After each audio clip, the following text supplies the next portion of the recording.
ইতিমধ্যে 6 সদস্যের এসআইটি তৈরি হচ্ছে। আপনারা জানেন জেলা পুলিশ এবং এসটিএফ একযোগে কাজ করছে। আজ সকালেই পুর নগর উন্নয়ন মন্ত্রী অগ্নিমিত্রা পাল তিনি পৌঁছে গিয়েছেন সকাল সকাল। আজ মুখ্যমন্ত্রী শুভেন্দু অধিকারী তিনি যাবেন বারুইপুরে, পরিবারের মানুষের সঙ্গে কথা বলবেন। যদিও শনিবার এই ঘটনা ঘটার পর দফায় দফায় মুখ্যমন্ত্রী এই ঘটনার খোঁজ নিয়েছেন, কথা বলেছেন। দেখতে পাচ্ছেন সেই ছবি, যেখানে পুর নগর উন্নয়ন মন্ত্রী অগ্নিমিত্রা পাল এই মুহূর্তে বাবার সঙ্গে সাক্ষাৎ করে বেরিয়ে যাচ্ছেন। লকেট চট্টোপাধ্যায় রয়েছেন ফাল্গুনী পাত্র, মায়ের সঙ্গে তারা সাক্ষাৎ করবেন। মুখ্যমন্ত্রী শুভেন্দু অধিকারী এই ঘটনার পর থেকে বারে বারে পরিবারের সঙ্গে কথা বলেছেন ফোনে।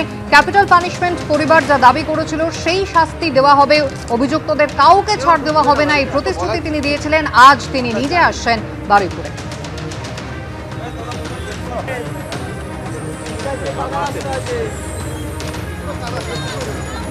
কালকেই ওনার বাবার সঙ্গে কথা বলেছি। ওনার বাবা বিচার চেয়েছেন। জঘন্যতম ঘটনা, সিট গঠন হয়েছে। পরিবারের পক্ষ থেকে 4 জনের বিরুদ্ধে অভিযোগ দেওয়া হয়েছিল, 2 জনকে গ্রেপ্তার করা হয়েছে, 3 জনকে ডিটেন্ট করা হয়েছে।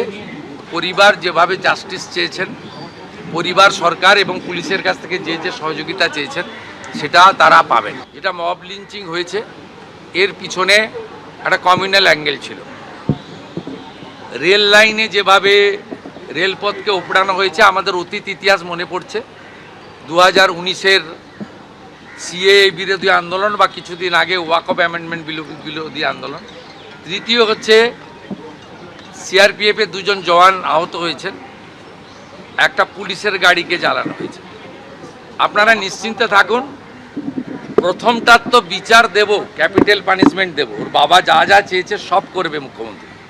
বাকি 3টে বিষয় যারা যুক্ত, যারা অতৃপ্ত আত্মা, ভোটে হেরে যারা ঘরে ঢুকে গেছিলেন, এখনও ঢুকে আছেন, এই তিনজন মিলে এই যে 3টে কাণ্ড করেছে না, এদেরকেও কিন্তু ভুগতে হবে।